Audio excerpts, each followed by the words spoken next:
You can write with me right now. It is currently Novella November in the writing theory community. More information in the Discord linked below. And we are on our way to writing a full, new, amazing story. If you've never written in a group before, come join us. If you want to see what it's like, click the playlist below for the past live streams and try something new. By the end of this month, if you write with me, you will have a full novella completed and ready to publish. Drop a chapter 1 in the live chat and let me know how you got here for a special surprise. Let's talk about chapters. It's one of those basic storytelling devices that's often overlooked. And I know this for a fact because I see your questions that you post in the Discord and the YouTube comments. How and when do you end a chapter? How long should a chapter be? And finally, what about scene breaks? When should you add a scene break instead of a chapter break? This video answers all of those questions, giving you the guidance that you need to structure your book like you need to. Bro, this guy is the captain of yapping. This guy thinks he knows chapters. More like he knows how to chatter, am I right? This portion of the video is sponsored by ProWritingAid. ProWritingAid is the storyteller's toolkit designed by writers for writers. It's meant to help you bring your story to life. And what makes ProWritingAid special is its in-depth feedback and actionable reports. It's not just copy editing. They offer a dozen different reports that give you detailed analysis on your writing. Do you find that some of your sentences come out a little hard to read? The readability report can help you identify the reading level of your writing and what paragraphs are rated as difficult to read. Use this report with the sticky sentences report, which helps you avoid verbose sentences with too many filler words. And that means that you can fine-tune your writing to a great reading experience. And there are just so many reports than just those two. You can download the Desktop Everywhere app and get this incredible writing feedback in any of your favorite writing tools. Any app that you write in, ProWritingAid can help you write better. You can use my code WritingTheory10 at checkout to get 10% off of your purchase. Now back to this thing. Let's start with the most important piece of discussion, genre. You've heard me say it time and time again. Different genres have different reader expectations, and that impacts every single aspect of your book, from the characters, to the plot, to the setting, to the page count, and yes, even the chapters. Let me give you an example. Let's talk epic fantasy and its differences to something like romantasy. Both are in the fantasy genre, so they shouldn't be that different, right? Well, Malazan Book of the Fallen is the most hardcore of all epic fantasies, and the book Bone Hunters has a chapter that's over 100 pages long.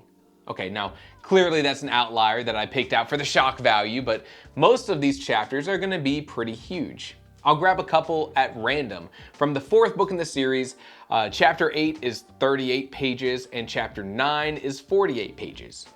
At around 250 words a page, that's 9,500 words and 12,000 words respectively. Compare that to Sarah J. Maas and her conclusion to A Court of Thorns and Roses, A Court of Silver Flames. Chapter 8 is 11 pages and chapter 9 is 8 pages. That's 2,750 words and 2,000 words respectively. Let's break out of fantasy, get us out of here.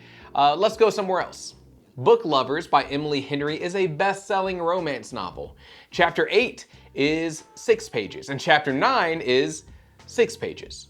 That's 1,500 words. This random adventure novel by Michael Crichton called Easy Go has chapter 8 at 7 pages and chapter 9 at 5 pages. That's 1,750 words and 1,250 words, respectively. Now, right now, you might notice a trend here. Books that are written and edited and marketed for a more general audience might have shorter chapters. And that's not because the story demands shorter chapters, it's because the popular decision of big publishers is to keep chapters bite-sized. In the Story Grid by Sean Coyne, a celebrated editor in his own right, he recommends that you keep your chapters close to 2,000 words. He says that 2,000 words is enough to have something impactful happen in your story, and yet small enough that a reader can look ahead and decide to read one more chapter before bed. It's a word count that we now relate to addicting storytelling. If you want to hear more advice from Shawn Coyne in the Story Grid, check out my video breaking down his famous writing book. It's like the Spark Notes to all of his advice.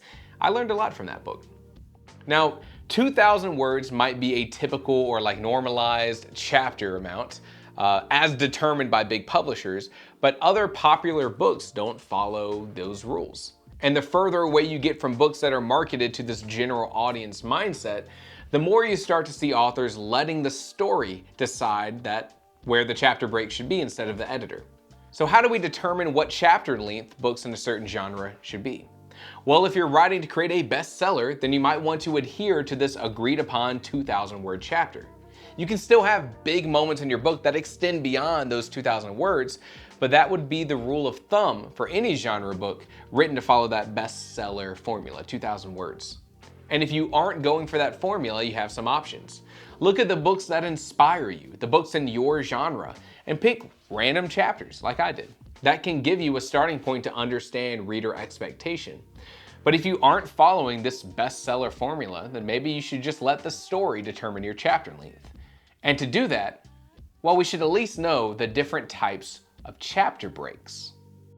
I believe that there are two kinds of chapter breaks: stylized and functional. Let me know in the comments below what kind of chapter breaks you use. And let's start with stylized. A stylized chapter break is one that the author uses to build tension or atmosphere or foreshadowing. The primary goal of a stylized chapter break is to enhance the reader experience. What can you do in the narration of your story that will make the reader feel like flipping to the next chapter is a no-brainer? Now, this can be done in a few different ways. Your character reaches forward and swaps the golden idol for a bag of sand. Expecting something terrible to happen, they hold their breath, but nothing happens. They succeeded, they did it. And then they hear the click as the trap below them triggers. Boom, next chapter. They're running away as a giant boulder falls from the ceiling. That chapter break there was a stylistic choice. It was a way to have something happen and not immediately let the reader know the resolution. You've created this chapter break because that moment of a trap triggering at the end of a chapter makes the reader gasp and flip to the next page. And that's a great reading experience. R.L. Stine is a master of this. If you happen to have one of his Goosebumps books, pick it up and flip to nearly any chapter break. In his masterclass that he did, he speaks on ending every chapter with the character learning something new, some important information, or thinking they're about to die. The classic example with R.L. Stine is when the main character is sneaking through the house because they heard a strange noise. And then they're grabbed from behind, a hand around their neck. And the chapter ends with the main character thinking they've been taken by the monster. Of course, the next chapter ends with the main character's sibling giving them a noogie and calling them a nerd or something. That's stylized. Stephen King does this with his chapters as well. Stephen King loves ending chapters with some element of foreshadowing, a wham line, or something similar. The element of foreshadowing might be something like, "I was glad that my wife was home from the hospital. I just didn't know what else she brought with her." A bit of omniscient narration, a foreshadowing, a moment of creepiness. That's the hallmark of Stephen King. The ending of a chapter simply to make the reader squirm in their seat, and it's so effective. A stylized chapter break is a great tool for writing, but you might find yourself using a functional chapter break more often than not. A functional chapter break is one that is required in the story. This is either for a perspective switch in a book that has multiple point of views or a time skip. This is when the chapter ends with a character finishing their role in the plot and it's time to move on. When that extremely important conversation happened in the grocery store, we didn't need to see the main character go through checkout and get back in the car and return their cart and drive home and unpack the groceries and make dinner and watch TV and then go to bed. We can end the chapter after that important interaction and skip ahead to the next important moment. The primary goal of this functional chapter break is to create strong pacing, move us to the next plot point. And of course, you'll have chapters that use both elements here, something that's functional and is also a cool stylized moment that enhances reader experience. You should use all the tools that you have. So make intentional choices for what works best with your story at what times. But don't forget that not every time skip needs to be a chapter break. That's when we might use a scene break. Scene breaks, paragraph breaks, whatever you want to call them, this is when you have a noticeable break within your chapter that tells the reader that something else is happening. And these scene breaks can be used however you want. I've seen authors use this to skip ahead in a conversation and skip ahead a day or a week or more. I've seen other authors change perspectives multiple times within a chapter using these scene breaks. I've seen entirely new point of view characters pop up out of nowhere within a scene break. Scene breaks are all about pacing. I consider these to be largely functional. Consider it a kind of moment where someone says, I have a plan, and then everyone leans in to hear the plan, and then we snap away with a scene break to the characters performing that plan. If we sat there and we listened to every single step of this plan that's about to unfold in front of us, we'd be bored to tears. It would be better if we skipped ahead and we were in the action watching it unfold.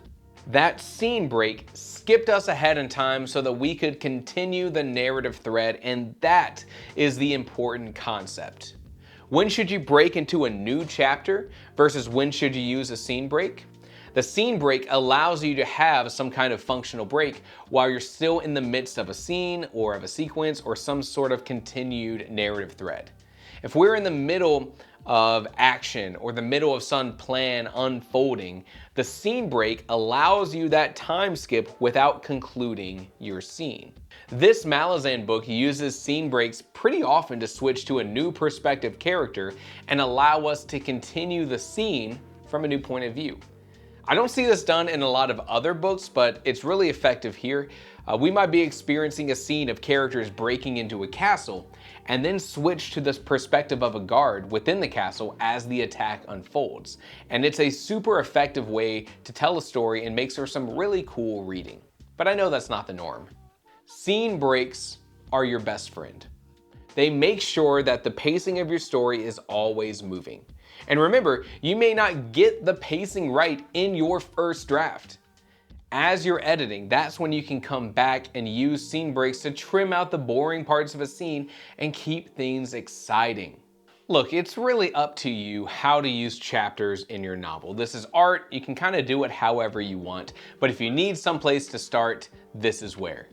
Do you want a bunch of smaller chapters making your story more addicting and bite-sized? Or do you want big chapters where a ton of stuff happens? Is your plot broken into fewer but longer narrative threads, or are there more shorter narrative threads? There's no right answer, but this video should give you the information you need to start making informed decisions. You might watch this video and think, hey, I read this book that didn't have any chapters and it was great. That's super cool. I'm happy for you. But you should use chapters. It gives the reader a place to stop and pick up your book again instead of having to put the book down in the middle of a conversation. Use chapters. I hope you liked this video. All the questions posted in the Discord or the YouTube comments, I see them. I make notes. Literally, I have a list of videos on my phone based on what you ask for. If you want to become a better, stronger writer, then I cannot recommend enough that you come join the Discord. We have hundreds of like-minded writers like you that just want to be better storytellers. Come say hi. And as always, thank you for watching.